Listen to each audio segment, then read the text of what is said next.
சமீபத்தில் நடைபெற்ற 47வது ஆசியான் உச்சிமாநாட்டில் ஒரு முக்கிய ஒப்பந்தம் கையெழுத்தானதைத் தொடர்ந்து மலேசியாவுக்கு ஏற்றுமதி வர்த்தகத்தில் ஒரு பெரிய ஊக்கம் கிடைக்கவிருக்கிறது. அமெரிக்கா மலேசிய பரஸ்பர வர்த்தக ஒப்பந்தத்தின் கீழ் 1711 உள்ளூர் உற்பத்தி பொருட்களுக்கு அமெரிக்காவில் குறைக்கப்பட்ட இறக்குமதி வரிகள் விரைவில் அமலுக்கு வரவுள்ளன.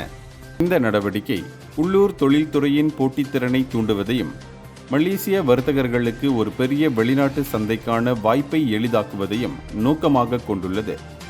உற்பத்தியாளர்கள் அனைவரும் புதிய சந்தை வாய்ப்புகளுக்கு தயாராகவும் அதிகரித்து வரும் ஏற்றுமதி தேவையை பூர்த்தி செய்ய உற்பத்தியை விரிவாக்கவும் தயாராக இருக்க வேண்டும் என்றும் வலியுறுத்தப்படுகிறது. அது மட்டுமின்றி இந்த குறைக்கப்பட்ட வரி சலுகை உலகளாவிய வர்த்தக பங்காளியாக மலேசியாவின் நிலையை மேலும் வலுப்படுத்துவதுடன் வேலை வாய்ப்புகளை உருவாக்கி உள்நாட்டு வளர்ச்சியை தூண்டும் என்றும் அரசாங்க அதிகாரிகள் வலியுறுத்தியுள்ளனர். இந்தியர்களின் இதய குரல் மக்களோசை.